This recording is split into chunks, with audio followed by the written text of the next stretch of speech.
Hello, and welcome to the video version of the Left of Greg podcast. I'm Brian Marin, the host and creator of the show. As always, I will be joined by human behavior expert Mr. Greg Williams, who the show is affectionately named after. On the show, we discuss different topics through the lenses of what we call human behavior pattern recognition and analysis. If you'd like to find out more about what that is, please check the links in the episode details and go to our website to learn more. Please don't forget to follow us on social media. The links are also in the episode details, and hit the like and subscribe button to help support our work. Thanks for tuning in, and we hope you enjoy the show. All right, buddy, we should be coming up as going live. Let me know when that pops up so that we can get started. We are now streaming live on Facebook, my dear friend. Oh, man, that's it. All right, well, for those of you just tuning in and listening, you can always follow along live on Facebook when we pop up there by following me on there. The link is in the episode details. That way you can kind of interact when we're on here. So, good morning, Greg. Today we are going to be discussing a few things, generally around the terms of what we would call lack of critical thinking ability. But the title of it is "That Which Does Not Kill Me Only Makes Me Dumber." Well, it can, or as my therapist says, "What does not kill you only makes you weird at intimacy." So that's a different that's a different topic for a different day. But we hear stories like this all the time. And one example is just recently, you've got the someone pulling a kid on a sled in the snow, with their truck, having fun, and then the next thing you know, someone dies or gets seriously injured, going too fast. You got these horrible gender reveal parties that people are doing for their children or their unborn children yet, right? They're these baby showers where they reveal whether it's a boy or a girl. And recently one guy had a cannon and the cannon exploded and hurt a bunch of people. We hear constantly these stories all the time, and we all laugh and we point and we go, ha ha ha, what a jackass. Yet we have how many countless personal examples, Greg, of that same exact type of behavior in certain situations, and we don't ever kind of see it when it's actually occurring, because in those moments, like we said, what doesn't kill me can only make me dumber, meaning, oh, it didn't hurt me before, maybe I'll try this next thing again, and then the behavior escalates from there. So that's kind of the general topic of the day, Greg, unless you wanted to start with anything as well. It's Fat Tuesday, so it's Punchki Day. So Okay. if any of our viewers are out there and you're near a place that has punchkis, please grab as many as you can and send us some. Because I'm Gunnison. There is no such thing as a punchki in Gunnison. Brian, I think one of the scientific things that you're talking about is that gravity is a bitch, and gravity works perfectly. So does physics. And sometimes what we do is we think that either we have a great original idea or there's a term called one-upsmanship. And the one-upsmanship is where, if you can do that, let me show you what I can do. Mm-hmm. And the problem is that with society advancing in so many different ways, including social media, we tend to want to walk on that sharp edge all the time to get noticed. And so you talked about, the very first one, sadly, a kid dies getting towed behind a motor vehicle. And number one rule from lessons learned back in the days of skitching, never ever attach thyself to a moving vehicle, whether by means of sled, rope, heels, anything else, because the vehicle generates a tremendous amount of forward momentum. And then that, with the torque of any kind of turns or the wheels spinning, it's going to be a recipe for danger. And Brian, the problem is, the reason this is a good topic is the problem is scientifically, you're going to get away with it a number of times, right? Either no or minor injuries. So what does that do to our brain? That goes into my limbic system. That goes into my amygdala. That goes into my corticals and says, hey, listen, if we didn't get hurt last time, we weren't trying hard enough. We need to ramp it up. We need to go faster. We need to shorten the rope. Do you get what I'm saying? No. And it goes back to like almost basic kind of developmental psychology, how humans learn, right? First I learn my boundaries, then I test my boundaries, then I push my boundaries, right? That's no different than me waiting till my mom yells my full name before I actually come running. It's almost a similar effect, right? In terms of, okay, well, I've done it this before. What else can I get away with? And there's a lot that goes into it. I mean, age, is a big one, life experience, all that stuff to go, before you start going, oh, wait a minute here, this could spiral out of control pretty quickly if you don't have those file folders or experiences. But Certainly. it is so easy, and it happens in all of our lives, right? In everyday life. I mean, I look at the just horrible traffic accident recently down in Dallas or outside of Fort Worth, I think, on the interstate, where it was hundreds of vehicles. I think now the 8 people ended up being killed, and it was the icy road conditions, and it's the same thing, right? I've driven in the snow before. I've driven Yep. in ice before. I can still handle this. And then you had just a massive pileup of it was actually a number of errors along the way in judgment and a whole bunch of other things. But how easily it can happen to us. Like, we all laugh at like the exploding cannon at the gender reveal party, ha ha ha. But yet we still do that when we drive our vehicles, meaning that same process. So I think that's where that time and distance comes in, right? And so why it doesn't, why we were titling it "What Doesn't Kill Me Only Makes Me Dumber" is that it can, once I have that experience and I'm fine. We've all had that adrenaline dump in some situation where it was a vehicle thing and you hit the brakes and you swerved to avoid or did whatever and you got out of it, or you went into a turn way too fast but then you ended up making it out of that turn just fine. Okay, you have that rush, that adrenaline, you have the cortisol, you have the dopamine, you get that. Yep. And then you go, oh man, that was close, that was scary, I don't ever want to do that again. But what your brain kind of does is go, well, that's now our baseline, right? That's what we're now comparing it off of. It wasn't what you did before. That's our new comparison for future events. Does that kind of make sense? Well, scientifically, it's exactly correct, because what happens is you'll say, that was a close one, comma, let's do it again. And that's borne out because if you take a look at all the people that'll go to an amusement park, for example, and they're constantly saying this is the highest or fastest roller Right. coaster, or it has the most loops. And there are lines all day long and people getting back in line and people getting sick on the ride and turning around and getting on the ride again. The idea is challenging our limits makes us feel alive. It makes us feel as though we accomplished something. Now, I want you to think of that for a moment and take a look at the math that goes into designing a roller coaster, and think of how many NASA retired techs that are working on the team and engineers, and how many times that they tested at different Mhm. speeds and at different Right. weather conditions. Okay. Dad didn't think of those when he hooked on the rope for the sled. And the kids certainly didn't say, Dad, should we be doing this? Because they did it the week before. And right now, Dad's listening to the podcast and going, hey, you bastard, my son's dead.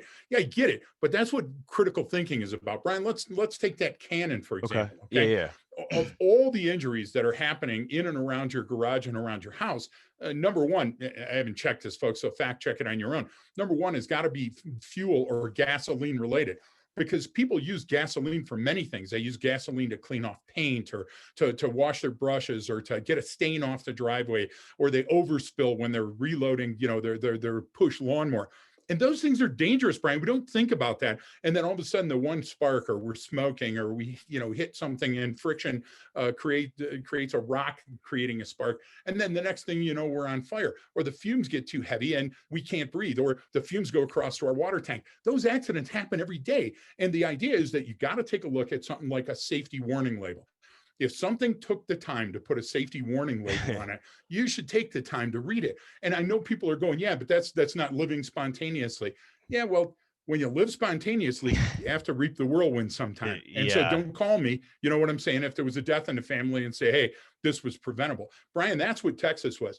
The accidents on Texas, the reason they scared us to our soul is very Yeah. psychological and very chemistry related. Right. So you and I watched a condition unfolding that everybody has seen for millennia, and that is snow falling on the earth. Hmm. Then all of a sudden, we see people that have to get to work. They have Yeah. a social obligation that Yes. they have to attend. But now all of a sudden, some of them aren't as well trained. Some of the vehicles weren't up to par. Some of the tire pressure wasn't right, or whatever happened. And now we start seeing the moments before the crash. That left a bang thinking, Brian. Those seconds before the crash are what really get our heart going, because we're going, oh my gosh, we could drive away. We would have left the vehicle if we would have had some sand or cinders on the road. And so our brain starts playing what if games, right? And then all of a sudden we see the crash, and we feel responsible 1,000 or 6,000 miles away, because we could have done something had we been in that situation. We could have done something if we were the weatherman on the news the night before saying, hey, remember, tomorrow might change your life. You know, you may wake up, have breakfast, head to work, and die on the road tomorrow if you're not careful. Broadcast, Brian, frankly, aren't like that. They don't start that way. You know, this will save your life at noon. You know, they don't do that. Well, yeah, and I think it goes into like you said, that familiarity of what we're doing is that how many times all right, so you and I, we'll put it this way, you and I likely, or I'm assuming you have the experience, I'm guessing you do, have used a vehicle as a weapon before, or a Oh weapon yeah, platform. absolutely. Okay. Yep. So we also see Intentionally using the weapon yeah, to attempt murder yeah. on a human being. Yeah. So well, I wasn't going to go that far, but Yeah, but no, I mean, I don't need legal counsel for that. Yeah, when deadly force is authorized, you can use any means of deadly force. but what I'm saying is that, so we have, you and I have, and a lot of people listening too, have file folders as a vehicle, as a weapon system, or something Yes. designed to also do harm, because really it's designed to get you from point A to point B, and it's for travel, and I mean that's what it's designed for, but it has other intents or other purposes or other uses, excuse me. Certainly. So I compare that, so meaning if I don't ever see it as a potential hazard like that, I mean, yes, we're all aware of car accidents. Most people have been in some form of car accident, maybe as simple as like a little fender bender, a little bump, but have that experience. But I think that's one of the reasons why we don't ever, look at those icy conditions and go, man, there might be a 100-car pileup today with a whole bunch of people dead on my way into work. We don't really ever take those into consideration. And I compare that to, the parties, these gender reveal parties. I could do a whole episode on just them, bashing them. I think you're on the gender reveal thing. What do you want to tell us, Brian? Now that we're live, now that you have the mic. Yeah, I just think it's a bad idea. They've started forest fires multiple times. They've done all this, whatever. But here's where the cannon was involved, and the cannon blew up and all this stuff. So here's the thing: like, you can, at a minimum, go, well, what's a cannon used for? Well, it's used to launch projectiles and make big booms. So I would say the potential for disaster is much higher than just having a vehicle present, right? So we don't ever do those cost benefit analysis of what we're actually doing. We get so excited in the moment. And when it comes to vehicles too, that's why I kind of brought that up of if you haven't seen it, tasted it, touched it, smelled it, I mean, any first responder listening has probably been to dozens, if not hundreds, of vehicle accidents and seen how dangerous it could be. But if you haven't, we just become so familiar with something that it doesn't ever look to us as threat. So I'm not just talking about, vehicle accidents here, right? We're talking about how all of these situations happen, how that lack of basic critical thinking comes about, right? Yeah, and so on Saturday, for the first time in a long time, Shelley and I drove to Montrose, and so the roads were snowy, and there were certain icy patches. So we had to take her FJ rather than taking my truck. And the simple reason was that, for whatever reason, on the dashboard, the time was coming up, but the temperature wasn't.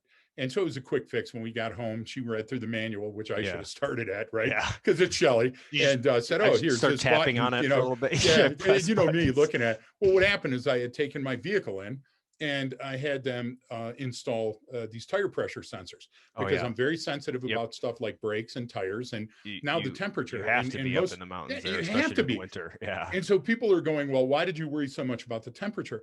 Because when the roads are wet and turn to freezing, they're dangerous. You have to increase your stopping time, cornering, lower your speed. And guess what, Brian? And here we have one-car accidents that are fatal. How do you call your family and say that this mock suicide in a vehicle was caused by inattention blindness or failure to anticipate the road condition? This is what we're talking about with critical thinking. Look, your buddy with the cannon wasn't a handgun, and handguns still sometimes misfire, or you do something boneheaded and shoot yourself with it. So when you were out there and you were going, I'm in a group, there's likely going to be alcohol served, I'm going to have an immense amount of black powder and a fuse. Do you get what I'm trying to say? Somebody should have thought that, what was the one with Mel Gibson? Braveheart. Hey, Braveheart, you need to back off the fuel for a minute and take a look at the big picture. And Brian, isn't that what we're saying? Aren't we saying give yourself the gift of time and distance just for an additional second and check your math? I mean, it's Well, that simple, isn't it? yeah, but I think that's the problem is that it's not that, it's, yes, a solution can be that simple, but Uh, it's not that simple for us to think of that. Why? Because you even brought up, I think you said it was something like,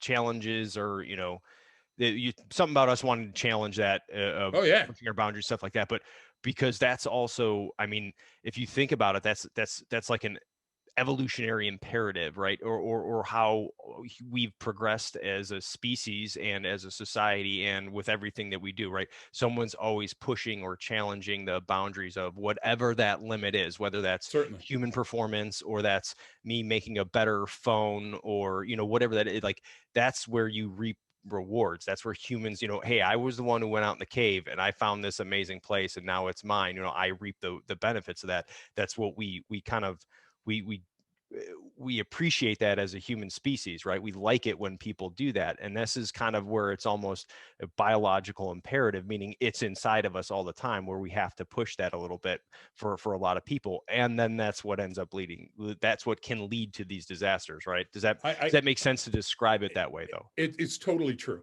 And but I would take it one step further, Brian, and I would say that you like Shelley approach things clinically and scientifically, which is amazing and wonderful.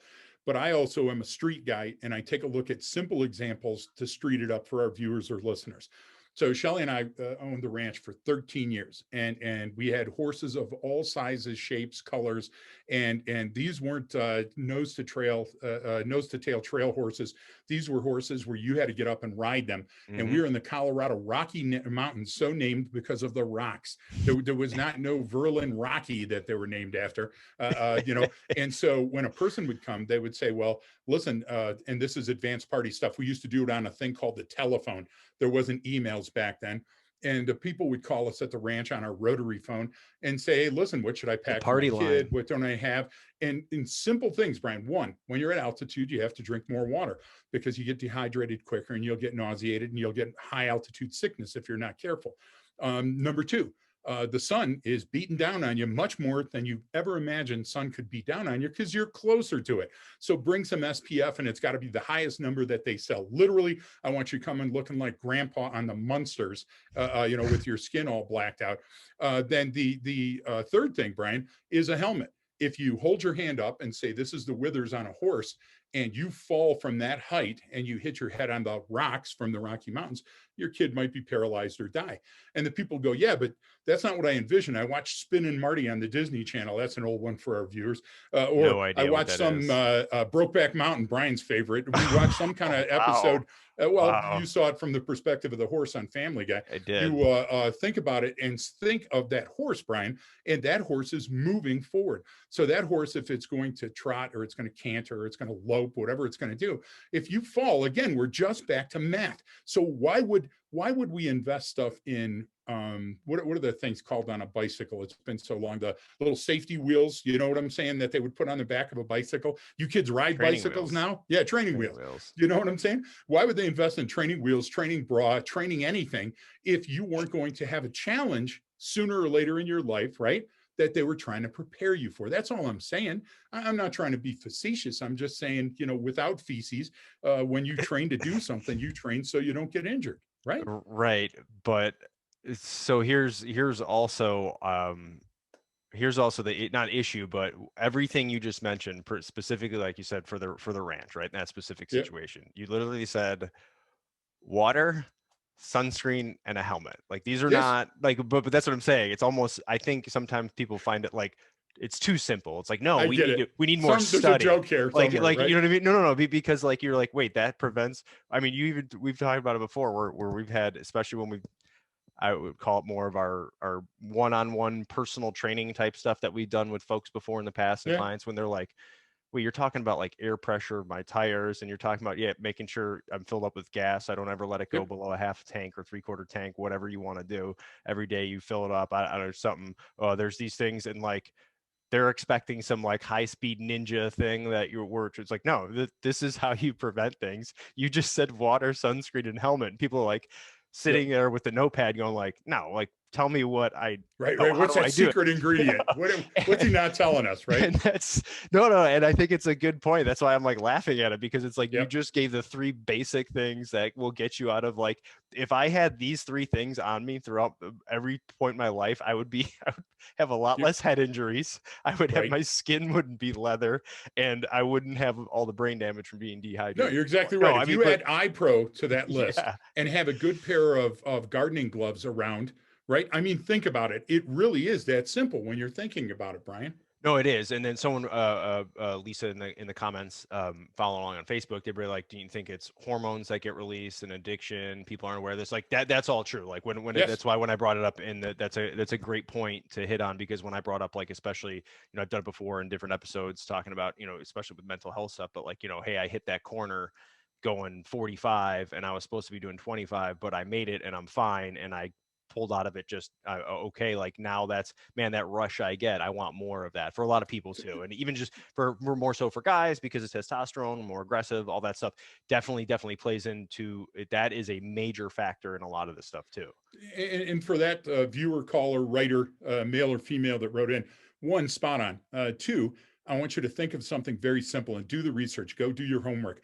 If your kid is in a car and the music is turned off, they're safer. If the music is turned on and it's a mellow station, they're still safer. If the music turned on and it's rock music, they're more dangerous. If it's rock music and one other person that's their age in the car, it's 10 times more dangerous. And if there's four people in the car, another 10 times. It's exponential. I mean, read it for yourself. Now, add to that, it's dawn or dusk. Add to that, it's raining. I mean, simple things like that. This is critical thinking, Brian. Hey, listen, Judy, I'll let you go out on Saturday, but you're not going out on Friday because of the storm. I'll let you go out on Monday Yeah. night to the movies, but not on Saturday night because, they're expecting something else. Those are the type of things. Brian, you and I did a podcast to tell people not to go out on the roads when there was rioting in places like Portland and Seattle, Right. because the wrong turn could cost you your life. Yeah. Following Google or following MapQuest could get you killed. So this is going back to the basics. Your brain's chemistry goes, if you thought that was cool, watch this.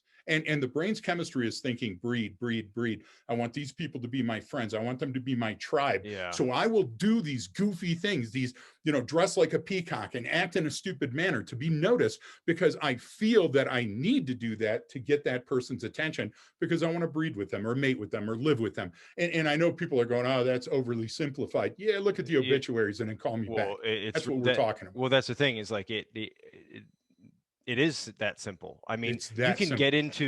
you can go into all these other different factors, but the simple thing is to avoid that stuff. It's exactly what you're talking about, is understanding, hey, it's a cost benefit analysis. I mean, Yep. part of the reason that a lot of this stuff does occur as well is, like you said, the more you're raised on technology, differences in, how, what people have to do on a daily basis, Mm-hmm. even meaning the more the more comfortable our life is, meaning the less we've had to do to use those survival skills, the less we're going to use them. I mean, Yes. simple things. I always make the comparison of out here living in Southern California, comparing that to growing up in Chicago. Like, you grow up in one of these states where you have to get up and extra early to shovel your car out so that you Yes. can go to work. Okay, well, that builds resilience and that builds adaptability, and you have to learn how to survive in that situation to go. And that's why I say out here everyone's so goofy, because they just never have to do it. It's always nice all the time. What do you mean? Yes. So I can expect less preparation out of someone raised and living in that environment versus someone who's been out there going, no, we put the chairs out in front of our house after we shovel out the street, and if you park Yep. there, we're going to We slash used your to hire a kid to tires. sit in that chair, Brian. Yeah, We used to hire a kid to sit in that chair. That was me. no, I not sat in that chair and watched that spot for you. yeah. In Chicago is just, you if you go park there, if you move that stuff, your tires are getting slashed. I mean, Oh yeah. good luck with that. But that's what I'm saying, is that building We that were in is kinder and gentler in Detroit. yeah. Only during the winter. I was gonna say, yeah, that's Yeah. really what they're known for, being a kinder, gentler Well, city. I think that's right on the sign. Welcome to Detroit, the kinder, gentler city.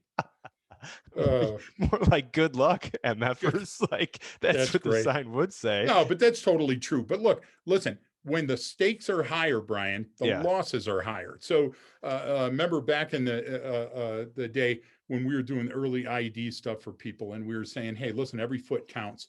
And we didn't Every mean foot just the matters. distance Yeah, from yeah, the yeah, bomb. yeah. We meant that, you would lose a foot or a hand and an eye, and those things blew. So when you think about something as simple as snow, okay, our neighbor across the street back in Detroit, back in the day, it must be 50 years now, died, Phil Gerhardt, while shoveling snow. Sudden stress of the heart, heavy, wet snow later in the season. Do you get what I'm trying to say? Now, I know other people that went out and bought snow blowers. Well, it's just like the string trimmer. They're out string trimming and they pick up a rock and they lose an eye.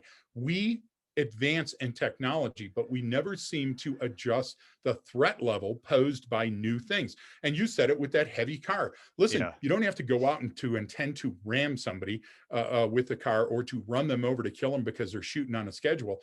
You can just simply not be able to stop in the distance, right, and hit Mhm. somebody and dislodge a retina or create a situation where they have to be extricated and lose a limb. All of those things, when preventable, that's what bothers me. That's why I'm saying critical thinking will solve most of that by just taking a look at the situation and running a mental assessment on, here's the likely things that could go wrong this morning. I've I've packed a lunch. I've brought water. I have Yeah. insulin or whatever drug that I may be on. We used to, at the ranch, Brian, every wrangler had to carry EpiPens. We had them at the barn. We had them at the Right. house. And the problem with EpiPens is they expire and they're wicked expensive.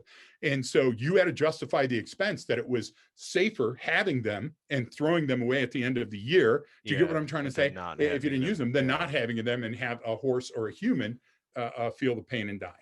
Well, and you brought up that saying that I know it was a big one too, because it was big in the explosive ordnance disposal Yep. community, bomb community, was that if you had a coin on one, and you had a foot on there, every foot matters. So literally, that was hey, like every Yep. person, your foot matters. You don't want to lose about limb or body part.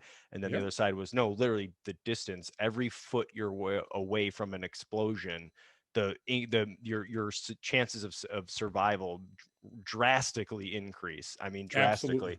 drastically. So I think that that's a perfect example for even just driving your car. I mean, every foot matters. Every foot you have, an extra foot of distance from that person during that inclement weather, like it rapidly increases your chances of survival should they lock up the brakes or whatever happens. Let me put that in perspective. Okay.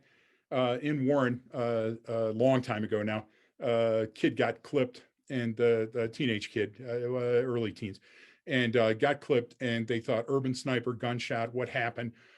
Coming over, and what it was is during the autopsy protocol, it was a hexagonal nut that was found embedded at the base of the kid's skull that actually did the trauma that killed him. And then the likely culprit, which we searched down and found, was a lawnmower.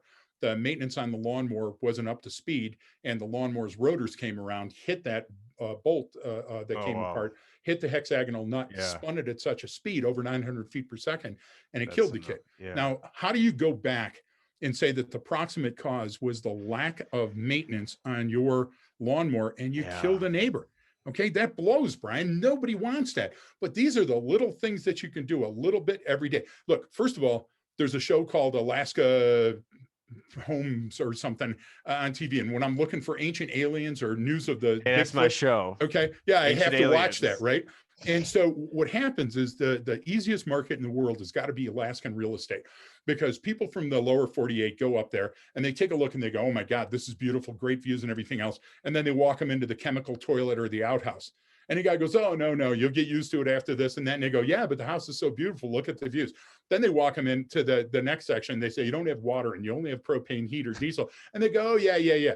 They do that in Gunnison too, pal. And Yeah. after the first year, they're selling. They're moving back to Florida or Atlanta or Texas. wherever in New Mexico or Arizona they came from. Why? Because you're not prepared for that. Brian, what was with the toilet paper in COVID?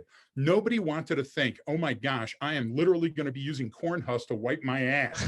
And so if you think about critical thinking skills, okay, your body already has certain things that it wants to do and it doesn't want to do. If you exacerbate that with a situation that's potentially lethal or fatal, Brian, you control it. All you got to do is slow down time and go, what are the 3 or 5 things that I need to take to work with me today that'll make my day easier and more fun and happy? So I guarantee the likelihood of coming home. Come on, how hard is that? Yeah, well, that's what you said. It's always and this is across the board, and especially with what we deal with, is it's always the little things, right? I mean, that's It literally really what it is. is. You when you talk about having enough gasoline and the right tire pressure in your vehicle, it's like that, you're going, well, that's not a big deal. It's like, no, that's actually the biggest deal, right? You don't need the best, airbag and this, that, and the other thing, because you're thinking at bang, right? Everything left of bang is all of those little things that go into it. And I think that's an important to remember, because a reliance on technology is a big one. And as Shay said in the comments here, as he's following along, is that innovation outpaces tactical adjustments, right? Meaning, Yeah. that we outrun our headlights because we're relying on something that um, we haven't fully prepared for, I guess. But uh, this when you get into the little things like that, and that's why I wanted to highlight when you said earlier about the having water, having sunscreen, having a helmet. Yeah. I think that's plays a bigger role in a lot of the cases we talk about, not just about a car accident or you talking about the ranch. I'm talking about different situations with whatever shooting was involved, or someone crazy on the street doing this. All of those little things matter, and I think putting a name to that and attributing value to it, that's difficult for us to do, because running down that checklist, although it doesn't take long, is the one that's preventing it. And I always give the example in airlines, right? The pilots, right? They go through a checklist every time they go fly, right? They have this set checklist they have to do. So even if that guy or girl has been flying that plane Yes. for 30 years Yes. and they know that checklist by heart, they don't ever have to look at that sheet, and can go, probably you could probably blindfold them and they could run through the checklist, right? What do they still do? They still have to go line by line, check it off, and make sure. Why? It's because you're preventing all of those things that could potentially go wrong. So now that's why when airline travel is so safe, is because we've taken any type of those, we've tried to take out as much human error as possible by following very, very strict protocols and procedures. Is that best way to kind of describe it? That you can then do that same thing in your daily life of, okay, before I leave the house, before I walk out that door, I always look out the window. All right, now you just start build a habit. Hey, before I get in my vehicle, I always take one walk around it to make sure everything's fine. Those are those little things that prevent it. Hey, when I get in and I start it up, yeah, I check to make sure how much gas I have, and it was like, once you start building in those habits, now that's what becomes your routine. So instead Exactly. of having that, like, oh, I'm in a rush to be somewhere, you'll still be in a rush to be somewhere. Guess what you'll still do if you do it every day? You'll still do that walk around. You'll still jump in once you build up that habit of the routine, because like people are saying, humans are creatures of habit. So we will continue with that habit, but To this time modify it's that a good habit. one. Yeah. So Yeah, smoking's a bad habit. You can quit. Here's the thing, Brian. You've been poking the bear for about 5 minutes without even knowing it. So online, read the hey, so and so got certified and whatever. I got certified in being able to keep their eyes open for a minute and look at their environment. And I'm thinking, anybody that wants a cert, write me, send me what you want on it. I'll send it back to you, because that's such horse crap, because it prepares you for nothing. So a simple thing that you can do, and you talked about a bunch of simple things. So I'm in Rogue Manor West, and I'm in the upstairs podcast bay or whatever else. So studio, upstairs, we studio. got a Streamlight SL20X that's charged, and a battery flashlight that's right next to it. We have a Motorola radio, and we have a Motorola that you can recharge in the charger or change the batteries, and the batteries are in the bedside drawer. So when we go to, and that's on each floor, and each floor is a different color. So upstairs is pink, the first floor is green, the bottom floor is black. The garage has its own fire extinguisher, so do each of the floors. So if you go to that station on each one of the floors, and it doesn't look like a gosh damn militant, gosh damn armed castle, it looks like a regular home. But we have emergency equipment on each floor, because heaven forbid, you don't know when you're going to need it. And the idea behind the class with these certificates that everybody thinks is so important, at the end of class, instead of getting a certificate of a coin, Brian and I give out a couple of things. We give out a tourniquet, we give out a door wedge, and if the gig is a money making gig, not all of them are, we give out something as simple as a space blanket. Space blanket for shock, cover up evidence, cover up the crime scene. The tourniquet that you can use on you. And the door wedge that you can barricade if you need to be safe. And those items cost a couple of bucks, and they're out of our inventory. But you know what? They're the most important thing to have in your briefcase or to have in your glove box. People's reliance on guns, Brian. Listen, There's not always going to be a situation where you can use a gun or get to your gun, but you can get to a tourniquet and it weighs virtually nothing and you can put it in the inside coat pocket. So you know me, I'm a realist and I'm also not a survivalist. So I'm not the guy that's got the big K-bar knife in the drawer. You know, Yeah. I've got the the little U-tile knife that can slice the seatbelts. I just, and that's what I feel sometimes, is I feel that people are telling our viewers and listeners that Yeah, they no, got to no. spend a lot of money. They no, that's the thing, is that there are places that absolutely do that. And when it comes to all this stuff, there are the best information I've found has all been free. And Yes, honestly, it's because people are putting it out there going like, hey, it's really not that hard. Here's what you need to do. And I think that's important to remember too in all of this, is that I always prefer, I want a low calorie intervention, meaning yes, something that I don't have to spend a lot of calories on, because if I don't have to spend a lot of calories on it and it's not going to take me a lot of effort, it's much easier for me to adopt that. It's hard to that's get it. into some elaborate training program for whatever. That's really difficult, man. Like that takes a lot of your time and effort and mental energy. But not to And walk money. around, not to walk around my truck and check the gas and tire pressure, like super easy. And You I can go and to I any, keep using that because it is such yes, a simple thing. How it if you is. do walk around every time when we walk into or get a rental car when we're on the road, what do? Walk around and take photos of every angle of that car, because I know I've had rental car companies call me up and go, oh, there was a scratch on the vehicle. And I was like, yeah, I'll send you the photos. It was like that when I picked it up. And you know what they Yep. immediately do? Oh, sorry. They're Yeah, just going to thank pin you. it, because all they're going to do is pin it on someone else. I was the Yeah. last person to rent the vehicle, so they'll just pick me. Brian, if they were traveling with us, if anybody, and feel free, because we hate each other. We do nothing but argue the whole time. So if you want to travel with us, come free and hop in the back seat and you can talk to us. But Brian and I spend time when we're at the airport at the rental car place, and we stage our gear. So if we need it while we're on the road, we can reach those things that we might need more quickly than other things. We also do a quick GPS check. Where are the coordinates? How are our comms? What are we going to do?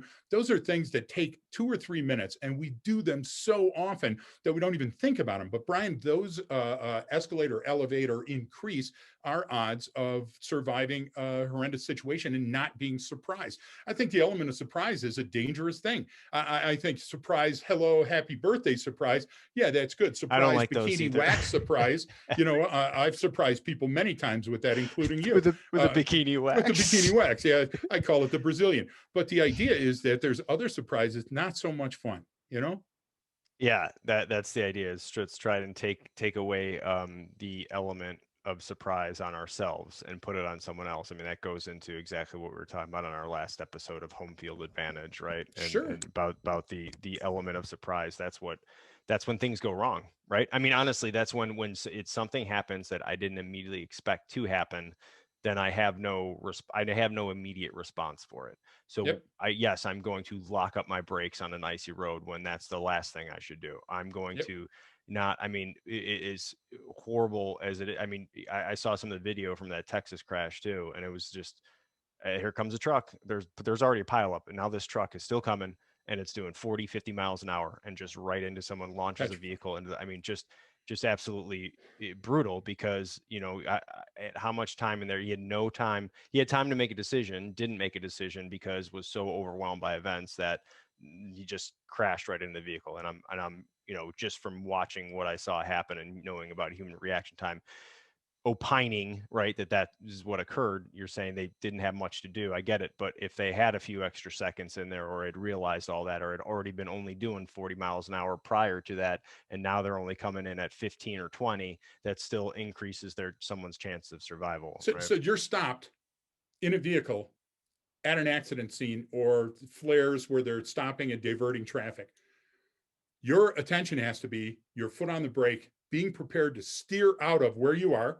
And remember, your exhaust is icing that road even further. Your tires are now set on that ice, and you should be looking at that rear view mirror, looking for an Yeah. exit plan, right? Yep. But nobody teaches that stuff. We had a copper, and I'll call him Toucan Dan. I don't want to get any closer than that. Back in the day, just hated carrying an off-duty gun, and it was mandatory in our agency. So he bought a Ladysmith 5-shot 38, and didn't want to buy gun leather for it because he wanted the smallest, that he could put in his pocket.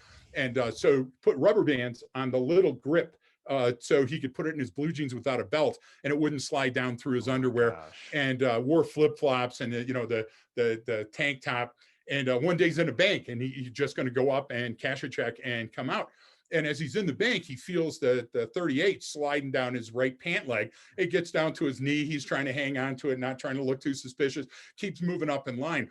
And it falls all the way to the floor. And he bends over to grab it and he kicks it with his flip flop and it goes spinning around into the crowd of people. Well, now it's a robbery and everybody's Yeah. screaming and everybody's running. 35 years later, I can laugh at that and look back at it and use it as a As an true example example. of stupidity. But Brian, he did everything but go ahead and spend the money to buy that holster.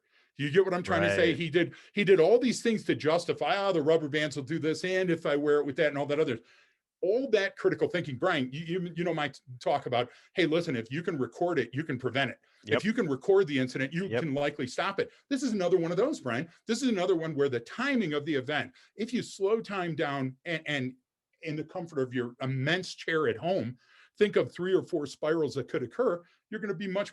Look, mom always told you, hey, take a clean pair of underwear, or you know what I'm saying, make sure that you have money in your wallet or whatever else it was. I think those old urban advice columns were the best thing going. I think we've abandoned them. Well, yeah, we have we've abandoned it in favor of an app. There's an app for Yeah, that. Or you know what I mean? exactly. It's so Go out and play in the yard. Is there an app for that? yeah, Yeah, you're yeah. right. So that's a big part of the issue. But I think all of us would we all get so wrapped into what we're doing that we often don't take the time to pause for that second and realize Mm-hmm. the situation that we're in. It's the how many times it's like the whatever that scale is, it's like people with no or little training are easy to fall victim to these things as much as people with a very high level of training and experience, right? Because at that end too, Yes. that's where the people go, oh no, we can push through this blizzard, we can keep hiking, we're fine, I've Thank seen this before. Thank So Jaeger for that one. Jaeger sent us that one a long time ago. You remember we were talking about how lower levels of training or lower intellect means higher levels of violence. violence, Lower right? levels of training means less survival because you don't critically think your environment. And Jaeger sent us that time that he was doing the rafting. I can't remember the river, but it's just as you come out of Glenwood or Grand Junction, headed west, and that whatever that little thing is in Utah. And they used to guide out of there all the time. And they were calling it hydraulics, where all the water goes through a smaller area. And you Hmm. remember Jaeger knew how many gallons per foot pounds of pressure and Yeah, everything. yeah, And so those guys were the best in the world, and they were camping near there. And there had been a couple of flash floods, and they said, this is going to be the highest waves ever. It's going to be the biggest cubic feet per minute. And they went and they died. They knowingly said, hey, this is going to be more dangerous, but we're at the top of our game. And you saw that with the avalanches. You saw that with the mountain climbers. right, So I agree with you. There's a segment over here that is so highly trained, they think it's never going to happen to me, or we have the right equipment, we have the apps. right. And there's this other segment down here that just didn't think that lighting a cannon when they were surrounded by people might prove dangerous.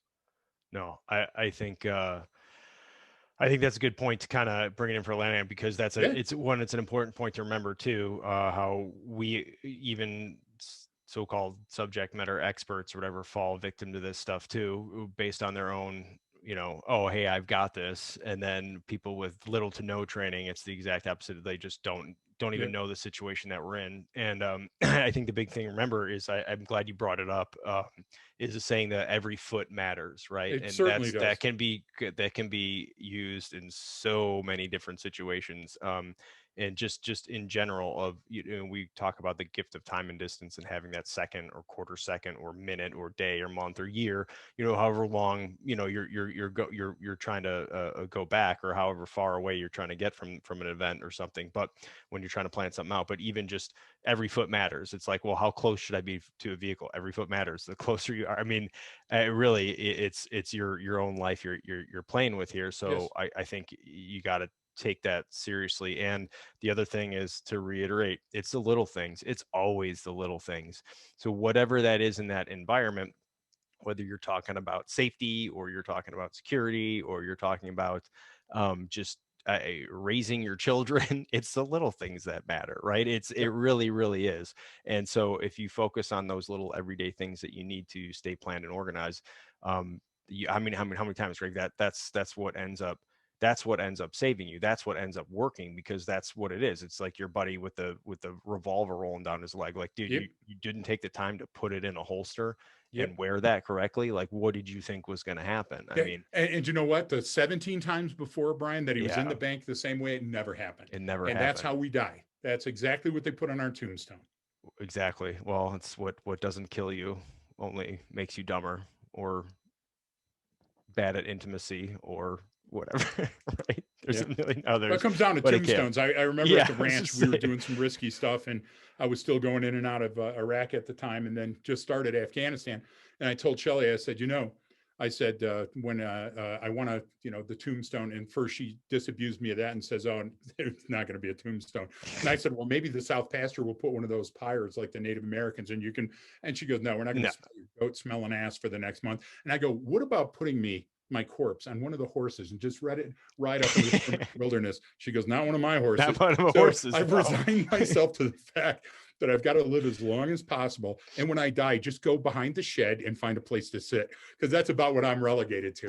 But it's not going to be for lighting off a cannon at a birthday, or pulling a kid on a sled.